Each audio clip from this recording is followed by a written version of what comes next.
Welcome back to your nerdy show. I'm your host, Spoiler Master, and today we're diving deep into the brand new trailer for the upcoming DCU movie, Supergirl. If you thought this film was going to be just another superhero spectacle filled with explosions and cosmic fights, the new trailer suggests something a little different. Yes, there's plenty of action, intergalactic travel, and chaotic battles, but there's also a surprising amount of emotional weight behind Kara's joy. And honestly, that might be what makes this movie stand out in the new DC universe. The film stars Milly Alcock as Kara Zor-El, and from what we see in the trailer, her version of Supergirl is very different from what audiences may expect. This isn't the polished, hopeful hero we usually associate with Superman's family. Instead, Kara feels like a much rougher, emotionally scarred character who's still trying to figure out her place in the universe. The trailer even opens with a message from her cousin, Superman, also known as Kal-El, asking when she's finally coming back to Earth. And right away, you get the sense that Kara hasn't exactly been behaving like the responsible hero Clark hopes she would be.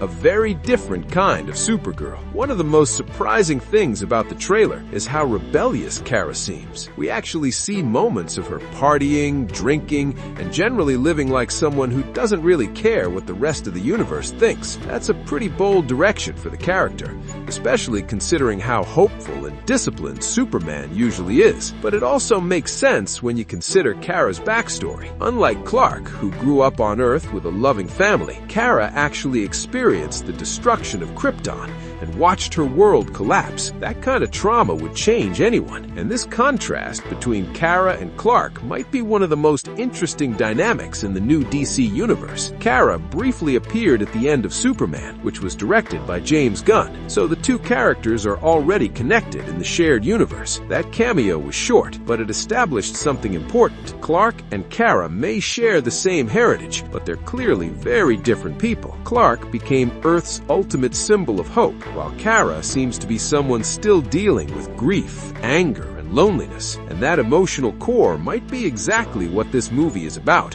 The emotional core, Kara and Krypto. If there's one character that completely steals the spotlight in the trailer, it's Krypto the Superdog. Fans who watched Superman's movie already know that Krypto technically belongs to Kara, and Clark was just taking care of him temporarily. But in this trailer, we finally see just how important Krypto is to Kara emotionally. There's a moment where Kara tells him that home is wherever he is, and honestly, that line says everything about her current state of mind. Krypton is gone. Her parents are gone. Her entire civilization has been wiped out. The only real connection she still has to her home planet is this super-powered dog. But then the trailer throws a huge emotional curveball. At one point, Krypto gets shot with some kind of toxin, and we hear that he only has 3 days to live. That single moment instantly raises the stakes of the entire story. Suddenly, Kara's mission isn't just about revenge or adventure. It's about saving the last living piece of her past. Fans of the comics Supergirl, Woman of Tomorrow might recognize where the storyline is going, because the film is heavily inspired by that run written by Tom King and illustrated by Bilquis Evely. In that comic, Kara goes on a cosmic revenge quest alongside a young girl who lost her father to a brutal criminal. And the movie appears to be adapting that idea almost directly. Ruthie and the Quest for Revenge. That young girl is Ruthie Mary Inall, played by Eve Ridley. Ruthie's story is heartbreaking. Her father was murdered by a violent outlaw named Krem of the Yellow Hills, and she's determined to hunt him down across the galaxy. So the movie basically sets up a revenge road trip through space. Kara joins Ruthie on this journey, partly because she sympathizes with the girl's loss, and partly because she's dealing with her own pain. This creates a fascinating dynamic between the two characters. Ruthie is driven by anger and vengeance, while Kara, despite her rough exterior, might actually be the one trying to keep things from going too far. At the same time, Kara herself might not be in the best emotional place to act as a moral compass. After all, she's still dealing with the destruction of her home planet and the loss of her family.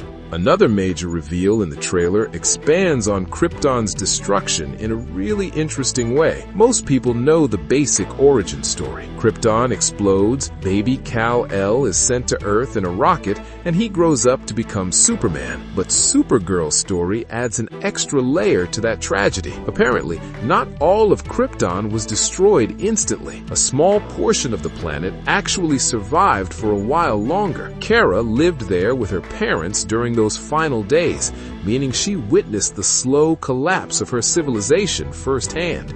The trailer even shows her father, Zor-El, played by David Krumholtz, sending her away in a rocket to save her life. It's a heartbreaking moment because he knows the remaining piece of Krypton is doomed. The only thing he can do is make sure his daughter escapes before it's too late. Kara's mother, Allura In-Z, played by Emily Beecham, is also part of the story, though the trailer keeps her role mostly hidden. In the comic version of this story, Allura dies before the final destruction of Krypton, which makes Kara's departure even more tragic. And that trauma explains why Kara is so different from Clark. He never saw Krypton die. Kara did.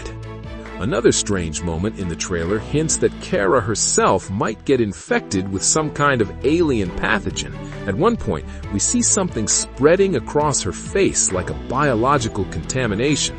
It's not entirely clear what's happening here, but it might be connected to the same toxin that's affecting Krypto. If that's the case, the movie could raise the stakes even further by putting Kara at risk while she's already racing against time to save her dog and help Ruthie get revenge. That kind of layered conflict could make this one of the more intense DC movies we've seen in a while. Enter Lobo. And then there's the character everyone's been waiting for, Lobo, played by Jason Momoa. Lobo only appeared briefly in earlier footage, but this new trailer finally lets him speak. And he already feels like a chaotic wild card in the story. Lobo is basically an intergalactic bounty hunter who lives entirely for his own entertainment and profit. He's violent, sarcastic, and extremely unpredictable. In other words, he's exactly the kind of character who can either help Kara or completely betray her, depending on what benefits him more. In the trailer, we see him fighting alongside Kara at one point, but later there's a moment where someone throws a spear at Ruthie and Kara sends it flying back toward a character riding what looks like Lobo's iconic space bike, the Space Hog. So the big question is whether Lobo starts out as an ally and eventually turns on them. That would actually fit perfectly with his comic book personality. Lobo doesn't really care about heroes or villains. He cares about whatever deal pays better. The villain behind it all. Of course, the main target of the story is still Krim of the Yellow Hills. In the trailer, we see glimpses of him leading a group of dangerous mercenaries and causing chaos across multiple planets. He's the one responsible for killing Ruthia's father, and now Kara and Ruthia are hunting him across the galaxy. That kind of story structure turns the movie into a cosmic western, with two travelers chasing an outlaw across distant worlds. And honestly, that's a really fresh concept for a superhero movie. The bigger DC universe. Finally, the trailer also reminds us that this film is part of a much larger universe being built by James Gunn. Superman already kicked off the new era of DC storytelling, and Supergirl looks like it's expanding that universe into much more cosmic territory, with characters like Lobo entering the picture and Kryptonian history being explored more deeply. This movie could lay the groundwork for several future DC projects. And if this trailer is any indication, Supergirl might end up being one of the most emotionally complex heroes in the entire franchise. Our nerdy thoughts. So, when you look at everything the trailer shows us, it's clear that Supergirl isn't just another superhero origin story. It's a cosmic revenge tale, a survival story, and an emotional journey about grief, identity, and finding a place in a universe that took everything from you. Kara Zor-El may have the same powers as Superman, but her story is shaping up to be much darker and more personal. And if the film sticks the landing, it could easily become one of the most memorable entries in the new DCU. But now, I want to hear from you. What did you think about the Supergirl trailer? Are you excited to see Kara's cosmic revenge story unfold? And do you think Lobo will end up helping her or betraying her? Let me know your theories in the comments below. It's Krim of the Yellow Hills, who murdered my innocent family. No, what the heck, I'll laugh anyway.